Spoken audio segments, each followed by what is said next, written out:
macrame knot. This means you'll take your 3 behind for you to see for visibility.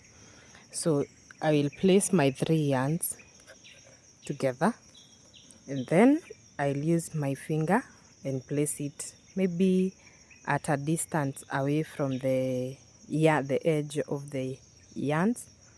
Then I'll go over, I'll put it over the 3 yarns, and then I will hold in between where the yarns are crossing over each other, and then I'll pull through the 3 yarns at the center, and then I'll try to push this side close to the edge so that I make a knot. I will pull this side and this other side to make the knot. This is what we call an overhead macrame knot. And then now we go to plaiting. This is how we do plaiting after we have made our knot. I will pass the yarn that is on my right side over onto the center, and then I'll put my fingers in between the two. Then I'll have to pull through this so that we can have a tight or a nice rope. Then on my left I had a yarn. Let me pull it next to the center. It's like I'm doing it over a yarn but crossing all the way to the center, and then I'll pull through this, then again over at the yarn, and then I pull on this side, then over to the center. So once I pulled this from my left on this, I'll have to pull the one that was the center on my left. And make sure that every time you are weaving, you need to go next to next, back to back with how you are weaving. So your fingers must be close to where you're making the knots. And then again on my right, I'll put it over the yarn at the middle. Then the one at the middle will move onto my right. And again, if I'm putting this onto the center, then I'll have to pull this other side. So I'll have something of sort moving all the way. And then make sure at times the yarns might entangle, so you make sure that you are releasing them. Then you go next again, and then over again, and under a yarn, over the yarn. And you can see my fingers must be close, because here we are not going to use a beater. Our fingers will act as a beater, or how, especially when you are controlling the spacing. So you'll have over and under a yarn, pull through, over a yarn and pull through, and still you can see where my fingers are. So we'll do this.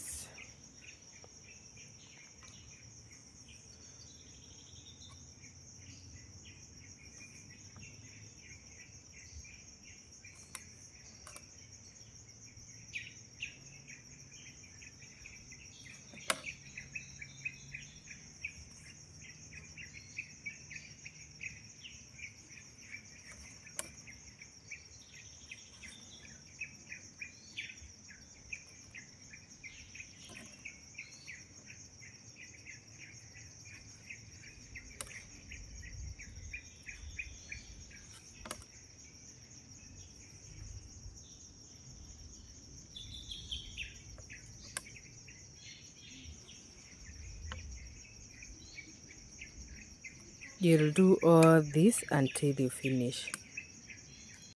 So you make sure maybe up to this level, assuming I want to plait my rope up to this level or beyond this.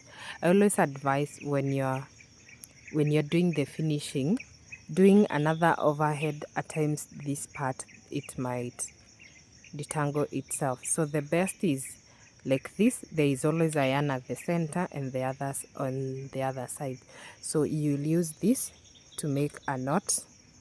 I would advise you make a knot so that when you're doing an overhead, another knot of overhand macrame, sorry, you will do like that. Then again you make a knot on this other side. So you use the center one to make the knot with your right, and the center one, still the center one, to make the knot on your left. And then again we come to the overhand macrame knot. So I'll pull through, not close to the end. Remember, we have to leave some distance in between. Then with my finger, again I'll pull my yarns over the woven rope, and then pull through the extra or the excess yarns through the knot, through the circle, sorry. Then I will pull this side and this other side to make the knot, and then I will have such type of finish.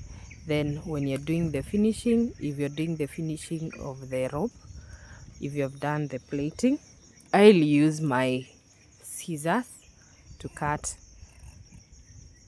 the edge of this part, and then I'll also cut the edge of this part. Then now we can have our rope. I'm not going to cut mine because these are my shoelaces that I've used for demonstrations. So that is how you work, or you make a plaiting. You do plaiting technique using the 3 yarns, and you can see if you maintain the consistency, it will be a very neat and a beautiful rope. Bye.